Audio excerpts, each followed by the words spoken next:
Good morning, here's my outfit of the day. Today I'm wearing my J. Crew leggings and this top from Old Navy because it's raining outside, so I want to stay warm, and leggings are perfect for that. I am wearing this infinity scarf from Charming Charlie that I've worn before, and it has like birds on it. I don't know if you guys can see it, but it does. And then I'm wearing my boots from Nordstrom, my gold Michael Kors watch, and some Alex and Annie bracelets today. So this is it. I will probably talk to you guys on my way to the district office.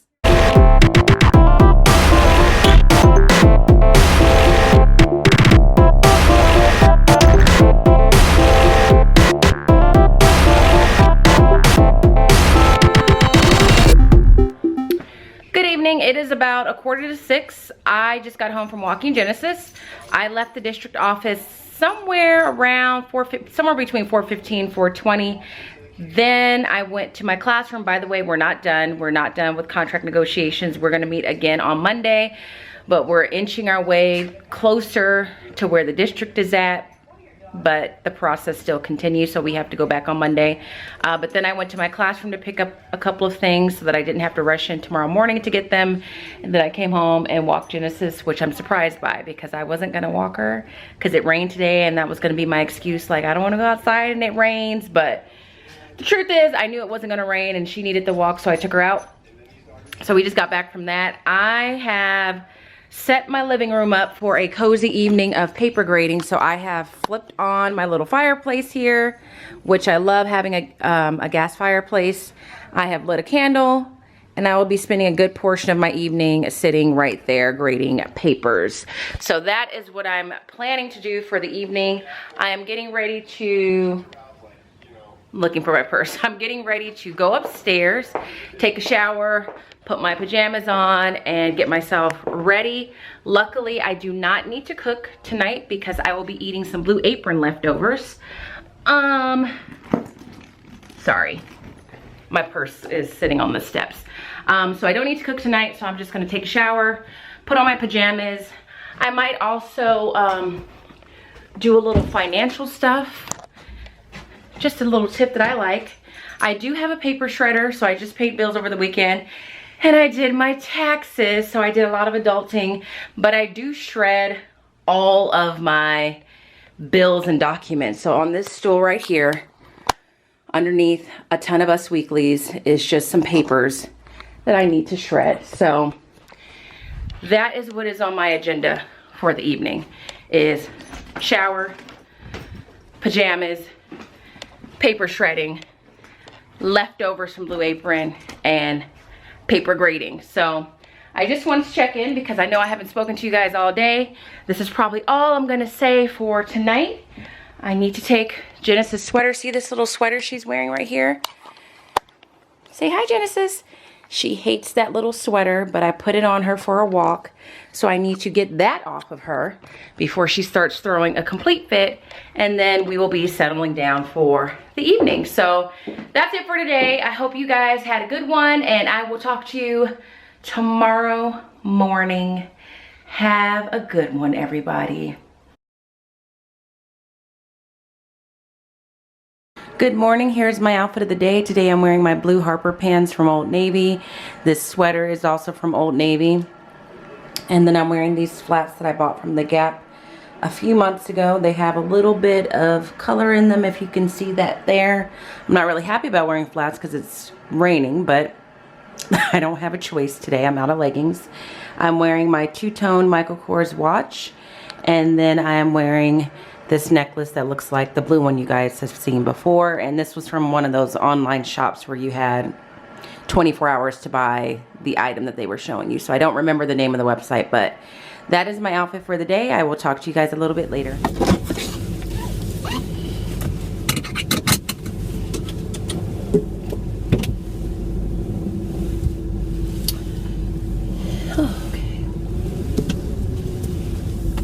Hello there, it is 3:18. I'm leaving school on my way to a district union meeting. And this meeting should be interesting because we're, as you know, right in the middle of contract negotiations. So we are going to kind of get a sense of how a selection of teachers that theoretically should represent their school sites, how they're feeling about the progress that we've made so far in contract negotiations. As you know, we negotiated yesterday. We are not done, but we're inching closer and closer to being at a point where both sides can mutually agree to the contract, the new proposed contract language. So it'll just be interesting to see what people think or feel. I've only heard positives, but I work at an elementary site, and sometimes what satisfies an elementary teacher is different from a middle school teacher because the needs are different or the wants are different. So this meeting is a mix of both elementary and middle school teachers. We don't have high school teachers in our district, so they won't be there. As far as today, I am literally just trucking along in my class right now, living one day at a time. We are just about done with those Colonial Flipbooks. Some kids are just taking a long time, partially because a good portion of the time I gave them to work on it was with the sub, and kids just are not quite as productive with the sub present. But most of them are in the final stages where they're putting the flipbook together, and the kids that have finished it seem to really like it. Like, they really liked making the little flipbook, so that was great. I wanted to also talk to you guys out there because I've had a couple of newer teachers in the past couple of days ask me for some tips on just managing time, managing the responsibilities of teaching, feeling overwhelmed, and just kind of ask me for some tips. And I've had some other people, you know, kind of ask me, how do I stay on top of things and blah, blah, blah. And quite honestly, you guys, I don't necessarily feel like I'm on top of things. Like, I really do feel like I'm surviving. So I don't think I'm a train wreck by any means, but I know that for me to maintain the current level that I'm working at and the current amount of responsibilities and meetings and trainings and work demands that I'm dealing with, it is a challenge. Like, it is a challenge. So one of the teachers that was asking me about stuff like that was from Instagram last night. And I believe her username is @personal success. And the gist of the email was she's a newer teacher, teaching 8th grade at a charter school in Southern California. And, you know, she definitely feels like her classroom management has gotten better this second year, but she still feels like she's working morning, day, and night. So she was kind of asking me how to manage it. And so first thing I said to her is, you know, celebrate the fact that your classroom management has gotten better as far as you can see, because that is a big deal. If your classroom management is not on point, then it just opens up other things to kind of fall apart because your class isn't even behaving well enough for you to do what you need to do. So I told her that, but then I also told her, you know, the reality is we're all in the same boat. Like, I do schoolwork every single day, Monday through Friday, before school, during school, obviously, and after school. And on the weekends, I'm doing some form of work. So it's hard to answer that question without discouraging a new teacher, but you don't want to be dishonest. And from my experience, that's the nature of this job. Like, this job has no endpoint. When I used to work at the bank, I would go, and at 6 o'clock when I was done, there was an endpoint, and I wasn't really taking anything home. And in order to really be thorough and on top of what you're doing in the classroom, there is no endpoint for you in teaching. With that being said, though, I do think it's important to start establishing boundaries for yourself. So if I were to give a new teacher advice on that, I would say really establish boundaries so that you feel like you are living as balanced as a life as possible. I don't think any teacher ever feels for a consistent and sustained amount of time that they're living a balanced life, especially if you're a teacher with a family at home. Like, it's just not really possible because the job is so demanding. So when I say find balance, what I was telling her, for example, I do not come in early in the morning. I come in right at contract time, which for me is 7:45, because I do wake up to go to the gym before work, because I know that that is really the only realistic time that I could go to the gym on a regular basis. And I do not enjoy working out, really. It's not something that I love to do, but for me, it's a form of self-care and health. So I do it because it's something that I need to do to manage stress, to manage health and everything like that. I also try and go to bed at 9:30. That's very hard to do as an adult. So, you know, I don't always get in bed right at 9:30. I try and get there as close as possible. Really, my goal is to get 7 hours of sleep. So you will never hear me say I went to bed at midnight and then I woke up at 5, because that is just bad business as far as I'm concerned. Like, that will catch up with you eventually. And I just don't think it's a good habit to be in. And the other thing I would say is that, you know, just start breaking up your work into smaller chunks. So when I was newer at teaching, I feel like to be a good teacher, I had to be working like constantly. I need to be grading and blah, blah, blah. I still think that to some degree, but not as bad. But I used to be very anal about, if I start grading a set of papers, I have to finish that same set of papers that night. Now, if I start grading quizzes and it's 9 o'clock and I know I want to start wrapping things up because I'd like to read before I go to bed, then I will just stop mid-stack and say I will just finish it tomorrow. So one of the things I responded to the question on Instagram is, I said, once you realize that your job has no endpoint, like you'll never be done, it's kind of liberating, because you know there's no point in beating yourself up about not being done with everything when you realize you will never be done with everything. Like, it sounds bad, but once I realized, and I'm like, so what am I stressing myself about? I won't be done. And sometimes you just have to be honest with people. Right now, I currently have graded a ton of work. I've returned that work, but I have yet to update my electronic grade book. And if a parent asks, you know, what about grades? I haven't seen anything updated. I will just be honest and say, I haven't had a chance to update my electronic grade book. I hope to do that soon. And I've only experienced parents being very understanding of that, because I think they recognize that I am working. I am working very hard. It's not like I'm not updating my grade book and I'm not doing a good job teaching. So they're very understanding once they realize, oh, okay, like she's just backed up. So just little things like that have helped me along the way. When I go on vacation, I also try and really take a vacation. So like winter break, I did very minimal amounts of work. Like, I really try and take advantage of that time. So it is going to feel overwhelming in the beginning because everything is new and you're trying to just kind of grow as a teacher and figure things out, plus manage the workload.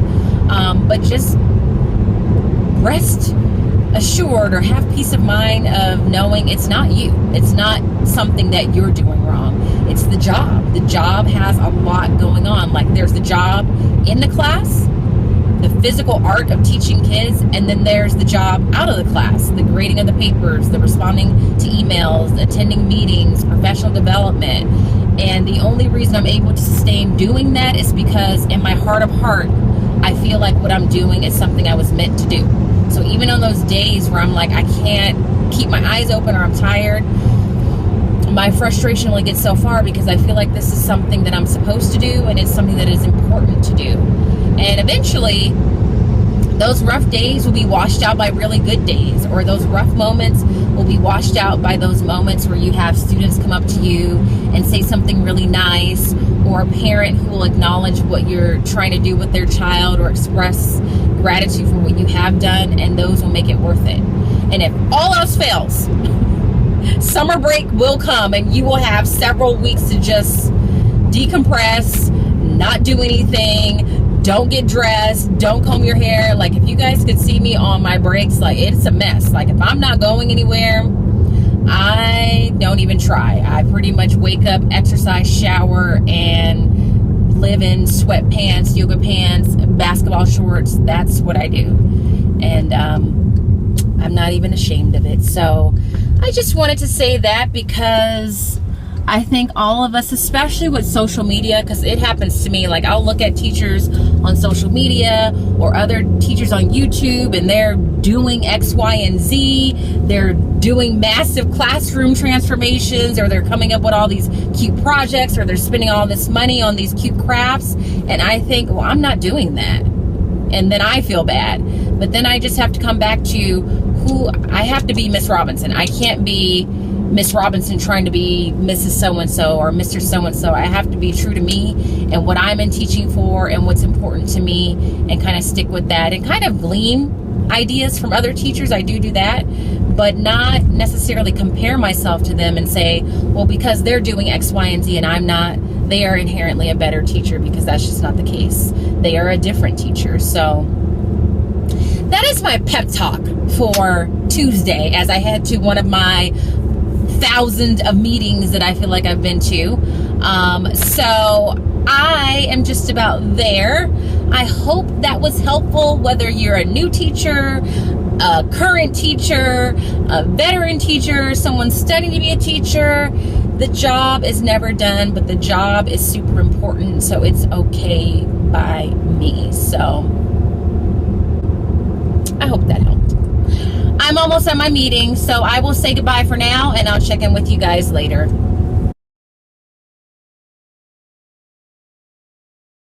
Good morning. Here's my outfit of the day. Today we are going on a field trip to Riley's farm. So I am wearing a school shirt. I always try and wear my school shirt on field trips, obviously. I'm just holding my hand here to cover up the name of my school, so excuse the awkwardness. I'm wearing jeans, a tank top underneath, and then these boots or booties from Macy's. And then I'm wearing a beanie because it's supposed to be a little chilly up there today. And that's it. So I will talk to you guys a little bit later.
I am in my classroom, obviously, and I just finished doing some last minute double checking for our field trip today. I went through and made sure I had all the parent forms I need for volunteers.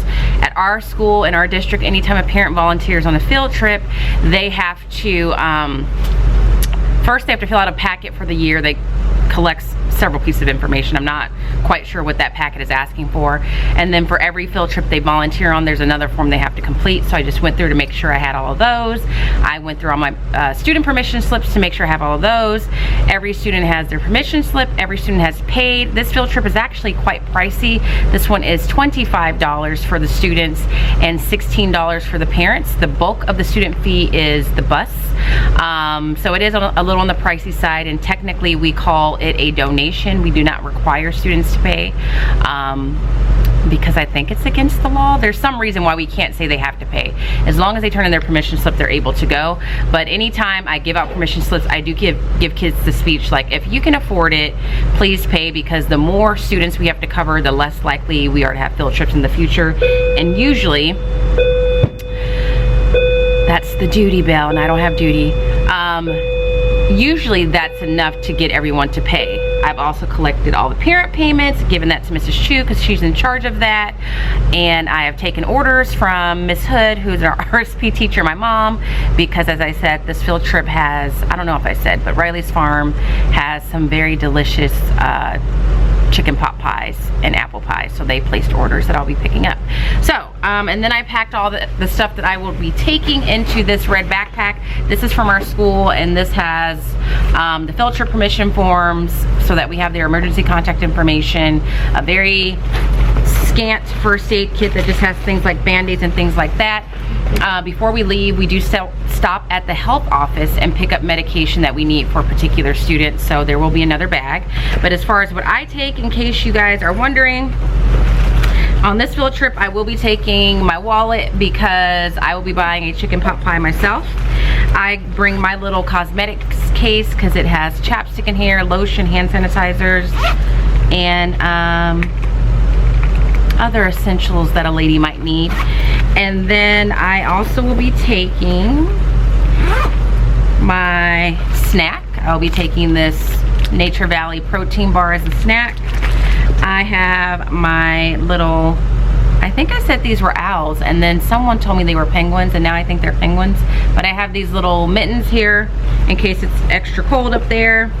And then my cell phone, so the office can contact me and I can text parents to remind if we're gonna be a little bit late. And then my sunglasses are in here. So that is what I'm packing up. And that's pretty much it. I am definitely going to try and vlog this field trip, but it's gonna be a little iffy because I can't get too many, well, I can't get any students' faces in them. I have some parents that are coming with me and they may allow their child to be on camera, but I'm not really sure how that's gonna go. So I'll try and do the best I can. So anyway, I will talk to you guys later. There are places in the world where people will go to bed tonight behind barbed wire fences, starving and freezing because they said something that their government didn't agree with. Is that the country for your children? No! And we would hope and pray, scholars, you remember the country that was given to you. And you remember the price that was paid. Because freedom is not free. The only reason you have it, millions of people have died to pass it on to you. It is for that reason they say that liberty is a chain. It means all of you are the next link in that chain. The future of this republic sits right here on the screen. And it is up to all of you, and up to all of us, to keep it. Hello, it's a little after 7:30 and I am not just getting home, although I haven't been home that long. We finished up at Riley's farm. I got a little bit of footage that I think I'll be able to use, but all in all, we had a good time as always. I don't know if I said it this morning, but Riley's farm is a Revolutionary War reenactment and they do such a good job with it. Like, it's a good mix of teaching the kids about colonial life and teaching them the principles that they now appreciate thanks to those events during the Revolutionary War, and they talk about the cause of the Revolutionary War, and they are in full character the whole time, and it's great. Plus there's delicious food there and it's just well ran. I'm just there to help make sure the kids are in order. So we did that. I got my chicken pot pies there in the oven baking right now. That is what's for dinner for me and my sister. Picked up some chicken pot pies for my mom as well. And that was really it. The kids did a good job. And I got sad because I realized that could be my last time going to Riley's farm if I do transfer to middle school next year, which really is kind of sad. So I just wanted to close out the vlog for the day. After the field trip, we came back. We got to school 15 minutes earlier than expected. All the kids were picked up. Then I had a teacher leader meeting. That was an interesting meeting. We basically spent our meeting sorting through parent and student survey results and tallying the types of comments students or parents were making, and that aggregated data will be shared at the next staff meeting. So it was one of those things where I'm like, I can't believe this is what we're doing in the meeting, but I guess it had to be done. So I got home at about 6:30ish, close to 6:30, took Genesis on our walk, and then just straightened up a little bit, put the chicken pot pies in the oven, and they are now baking. And I'm not going to say too much. I really try hard not to be political on this channel, but I think the statement that I'm going to make right now is not political, and my battery's going to run out. It's just, you know, I do not agree with the appointment of Betsy DeVos to be education secretary, and it's not political. It's just the basic notion that if you are not qualified and well equipped and educated in the field that you are now taking charge of, I just honestly don't think that you should be taking charge of that job. Something especially as important as public education, that is a hefty weight to carry, and you need to know what you're doing and or talking about. And so it is what it is, but I just want to say that it's not political, and it's just sad because I feel like politics outweighed what was right for kids and what kids need. And I don't know. I just want to say here today that I am proud to be a public school teacher. I think that we do a good job. Is the system perfect? No, but we don't need someone like that taking over to fix the system, and she does not understand the system, nor does she seem to support it or believe it. So hashtag I'm a proud public school teacher. If you are too, please give this video a thumbs up or just hashtag that in the comments below. If you're a teacher and you don't teach public school but you support us, you can also give it a thumbs up as well. But other than that, I'm going to say goodnight. I'm going to eat my chicken pot pie downstairs, and I will see you guys tomorrow. Have a good night, everybody. Good morning. Here's my outfit of the day. Today I'm wearing a maxi dress from New York & Company that I've had for a long time. A crop denim jean jacket that I believe is also from New York & Company. And then I'm wearing this new watch that I got over winter break thanks to some gift cards. I'm wearing these sandals from Old Navy, and then I am wearing my initial necklace, and that is it. So I will talk to you guys later. Good evening. It is 6:05. I am still at school. I am at school because we have a district board meeting at 6:30, and I, along with all but one of the members of the district negotiations team, is going to this board meeting because we believe that there's going to be some middle school teachers speaking to just kind of voice the things that they would like to see take place during contract negotiations. So we are going there strictly to support those teachers that choose to stand up and ask for what they want. So this morning I knew I was going to come in and stay until about 6 o'clock, which is what time it is now. After school I got a little bit of work done. I had just papers everywhere. I am officially at that point where I've been out of the classroom so much that I feel like I don't know what's going on, and there's stacks of papers here and there. So I cleaned up, contacted a couple parents, checked email, updated some paperwork because teaching is filled with paperwork. And then I actually I finally got to enter the grades into my electronic grade book that I've been trying to do for several days now, because report cards are going to be due next Thursday, and we have a long weekend coming up. Is it this weekend? No, we have a long weekend coming up next weekend, and when that comes I want to be caught up so that I can literally enjoy that 4-day weekend and do no work. So it's unfortunate that I'm here this late, but I got work done and that is good. So I wanted to check in, and this is the first time I'm checking in today because it was, you know, I was teaching, doing my job, and then after school I just had to really be focused so I can get things done because I'm feeling a little swamped and backed up. So before I go, I wanted to show you how the Colonial Flipbooks turned out. Let me find one that is one of my favorites. Let's see. So here is the Colonial Flipbook. So it is a file folder that is folded. The front and the back is folded towards the inside, if that makes sense. So it just says 13 American colonies. The students then color code the New England colonies, middle colonies, and southern colonies. And then when you flip it open, you have this here. So all of this came from Teachers Pay Teachers, like I said, and it costs $3. So they have New England colonies, middle colonies, and southern colonies, and they colored the states to match their code. And these little things pull out. Let me see if I can get hers out. And for each colony, they get the following information, and this they got from their social studies book. So they find the founder, when was it founded, why was it founded, and then one interesting fact that they learned about that particular region in those colonies. One of the rules that I had was I helped them out and I told them you're going to use your social studies book, which was a nice opportunity to review things like table of contents. So we looked at the table of contents to figure out what chapters we were going to look in for each of these colonies.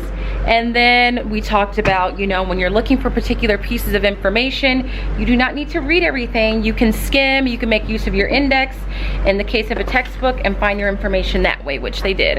Of course, in this day and age, There was a lot of whining in the beginning, and they kept saying, well, can't we just Google it? Can't we just use our Chromebooks? To which I said, no, because you need to have the skill of knowing how to look up information, and we cannot just rely on our Chromebooks for everything.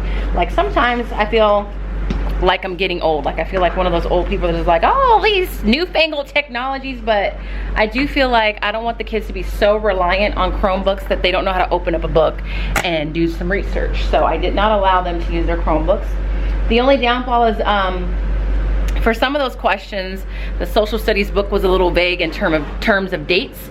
So I told them today there's a couple of answers that I'll be a little bit more lenient on, because the social studies book may not have given a specific year and may have really just only referenced like the 1650s or the 1770s or whatever the case may be. But I told them that project was worth 3 test grades. So I probably will make it worth 300 points because it did represent 3 different chapters. And as far as I can tell, it should be a relatively easy 300 points to get because it was pretty basic information. And I did check through them as they were going along before I gave them the worksheets for the next section.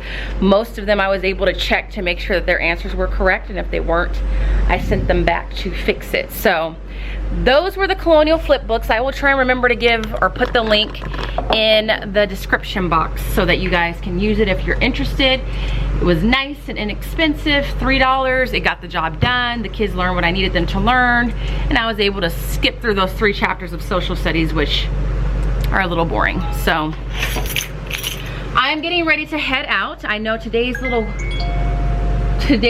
clip is quite short, but you know, it's been busy. I don't think that I'll be vlogging at all at this board meeting because I don't think that that would be appropriate. But it could be interesting because we really encourage the middle school teachers to come to the board meeting if they still felt like there were things they wanted the district to know as we continue to negotiate. So that is where I'm off to. Hopefully it won't take too long. Then I'm gonna go home. I do have a confession to make. Due to my stress levels, I ate this whole bag of Cheeto Puffs today. This was a gift from one of my students this morning. He gave it to me first thing and said, I bought this for you. And my intention really was to eat a few Cheeto Puffs, maybe half the bag, but by the end of the day, I had eaten all of it. And a couple of my friends at work gave me a hard time and said, I can't believe you're eating Cheeto Puffs, because they know I try and make smart choices with my food, but that's hard, especially when it comes to a fresh bag of Cheeto Puffs. So I'm gonna say goodbye for here. I'm going to say goodbye for now, not for here, and I will try and check in with you guys a little bit later, but if not, I will definitely see you guys tomorrow.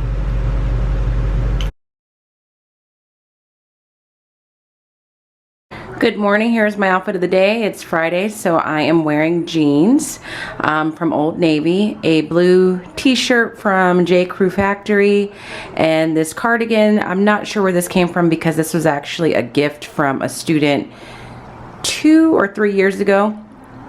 It's one of my favorite sweaters because it's very soft on the inside. And then I'm wearing my Tom's tennis shoe flats. I have a watch on underneath here, but I can't move my sweater right now. And that's it. So I will talk to you guys later. Okay, it is just before 4 o'clock on a Friday. And I am going to happy hour with some other teachers because it is one of those Fridays where happy hour sounds like a good idea. Even though I'm not a big drinker, it'll just be nice to socialize with friends from work and have a good laugh or two, and who knows, maybe I'll have a drink. I won't even say a drink or two. I probably will just have one because I honestly don't drink very often just because I don't. But today was just, I think it was a combination of me being hormonal or tired or just not in the mood. Sometimes I wake up, and I know you all have been there if you're a teacher. You wake up and you just are not feeling it. Like you just know that you've woken up on the wrong side of the bed. So I didn't really wake up on the wrong side of the bed, but by the time I got to school, I realized I don't think I really want to work today. I think I just would rather be at home. So there was that, and then we had a modified PE schedule, which was great because we got a little extra PE, but it meant that as soon as the bell rang for school to start, we had to be able to take attendance really quickly, take lunch count, get the kids unpacked, and get them out to PE within a span of 10 minutes, which sounds like plenty of time, but it isn't. And during that time, I had kids coming and just asking me questions about things that I know they should know, and then that made me more irritable and blah, blah, blah, blah, blah. So it was a rough start to a day. Then it quieted down a little bit because they had their chapter 8 math test and a states and capitals test. So it got a little calm, but all in all, this afternoon I had to talk to them because this year I really think this is probably one of the most immature classes that I've had as a collective, and I don't mean that in a bad way. There's just some classes where the dynamic is such that the kids are really quite mature for their age. Like, they can get things done. There's very little redirecting that you have to do. You can tell them something once, they get it, they can take responsibility for their actions. And then you have other years where they're generally nice kids, but they're just not, they lack a little maturity. So you are constantly repeating yourself, redirecting, and all of that. And sometimes that can just be very taxing on a teacher's soul. So we had to have a talk about that again. And I told them that next week pretty much ends the second trimester, which then means that they really only have 12 weeks of elementary school left. And they need to kind of think about that and try and work on being a little bit more mature so that they are prepared when they make that transition to middle school next year, because sometimes I'm just stunned. Like, sometimes I can't tell if I have kids that are truly just immature or they just want the attention of the teacher, so they will just come and ask questions that they truly have the answer to, but they just want to come and ask you a question. I don't know. But sometimes when you've woken up and decided I'd much rather be laying on the couch today than in the classroom, and then you have a slew of kids asking you questions or telling you things or doing things, it just is hard. So that is why I'm going happy hour today. What else? We are having a conversation with our principal for our end of the year activities for 5th graders. What we normally do in the 3rd trimester is we put all 5th graders on a point system. They start off with 100 points, and then their goal is to maintain as many of those points as possible, because to go to some of the end of the year activities such as the staff versus 5th graders kickball game, or Castle Park, which is like a small, I use the word amusement park very lightly, like a small amusement park. If they want to do the 5th grade talent show, have a classroom auction and pizza party, they have to have a certain amount of citizenship points. And the only way to lose those points is by pulling tickets, or, you know, obviously getting a citation or something like that. And we've done this for years. And the past couple of years, we've had a couple parents question the way that it's done, or say, I don't like the way that this is being handled. And it's usually because their child has lost points, and then that has kind of just thrown the whole system off. So just a little while ago, I had to email my principal all the documents. We give both the students and the teacher, or the students and the parents, to explain how the citizenship points work and how we keep track of it and what it all means, because we had a parent that expressed some concern about the auction portion of our end of the year activities. So we have this big classroom auction where kids donate items to their particular class. We also have parents that go out in the community and get donations from different companies. And then meanwhile, students in our classroom are earning classroom cash for doing a variety of things. It could be for coming to school on time, for getting an A on a test. But they also earn classroom cash for donating items to the auction. And that's just our way of making sure that there's a lot of things available to kids at the auction without having to break our bank. And so it was brought into question, well, it's not fair to pay students who donate items to the auction in case there are students who can't afford it, which I get and I understand that. I don't really have an issue with that. But then that led us to question, okay, well, if that's the case, it could be taken to an extreme, and then another parent might question, well, it's not fair that you're rewarding the kids that got an A on their math test with Classroom Cash because some kids are not naturally good at math. So when I was going through all that, I asked the principal, well, can we even have the auction if it's going to get down to things like that? So she wanted to take a look at all the documents and the forms that we have so she can talk to some district representatives to see if we're going to actually be able to do this classroom auction. I think it's really unfortunate and I want to say this in a respectful way, like I had a situation last year with a student and a parent who the student lost all their points.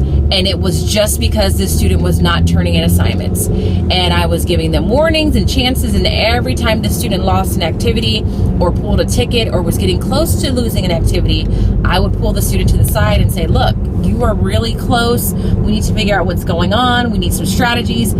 I would text the parents through a mine, and still they would be pulling these tickets and losing points. I even broke the rule because our rule is once you lose the points, you cannot earn them back. And I even broke the rule trying to work with this student and her family because I knew her home life was not the most structured environment, and said, okay, you have all these missing assignments. It was like 10 plus. I will give you until this day. I think I gave her a weekend to get all caught up, and if you do, I will give you enough points back to allow you to go to the very last activity, which is Castle Park. And that Monday came and she didn't do it, and so, you know, she didn't get the points back. And her parent, well, not really her parents, I felt like it was more of the mother was not very happy about it, and then called the office and said that she just said a lot of things about the scenario and the situation, how it all went down, that wasn't true. And I had documentation to back up that it wasn't true and that what I was saying was in fact the case. And so even with all of that, and after meeting with me and the principal, this parent went to the district, and then of course the district got involved, asked to see everything, so I forwarded everything. And even though they knew the program that we were doing, because it's a very common thing for the schools in our district, the elementary schools in our district, to do, they forced me to give this student her points back, which then I felt uncomfortable with, because then I said, well, if she gets all of her points back, then every other fifth grader that's lost their points gets them back, which was frustrating because it undermined 3 teachers. And 3 teachers were undermined because one particular parent was not being honest about the situation in light of the fact that I had already made accommodations for a child, if that makes sense. So this is the second year where that's come up, and it's unfortunate that there's a risk that we may not do the auction at all because it's becoming such a headache, and that's happening because one parent is overreacting or not playing their part at home to kind of help their child ensure that they can do these things. So I just went on a long rant about that, and I don't even know if what I said makes sense. So I'm not even sure if this clip is going to be in the vlog, but I am where I need to be for happy hour now. So I will check in with you guys later. Hello everyone, it is about 7:30. I just got home from happy hour with my coworkers. I am now in my office getting the charger for my Chromebook because I'm about to go downstairs and cook a Blue Apron meal because it is my turn to cook today. So I need to cook that primarily so that my sister has dinner when she gets home. I don't think that I'll be eating it because I ate some snacks during happy hour and I had just one drink and that was just enough. So I'm glad I went. We had a lot of fun. It was just nice to relax, just get a couple laughs in, spend time with my coworkers. And so we were there for a couple hours. Sorry for the lighting, because I feel like the lighting has changed 3 times since I've hit the record button. So that's it. Yeah, I'm gonna go downstairs, I'm gonna cook, I'm gonna edit this vlog for the night, and then that's it. I will be going into my classroom tomorrow because the cleaning lady is coming. And I think that's pretty much it for the week. I will be in a meeting on Monday, so it will probably be a short vlog day, and I think this week's vlog is going to be a little short too. I'm not sure, so I apologize if it is. But as always, thank you guys so very much for watching. watching. Please give this video a thumbs up if you like it. Please make sure to subscribe if you have not already done so. And please make sure to put a comment in the comment box below, or also give this video a thumbs up if you support public schools, public school teachers, whether you're a public school teacher or you have a child in the public school system, or you are a product of the public school system. Please feel free to put a comment in the comment box below. Other than that, I will see you guys Monday morning. By the time you see this, I hope you've had an excellent weekend, and I will talk to you very, very soon. Good night, everybody. It's 3:46. I am leaving school after day today.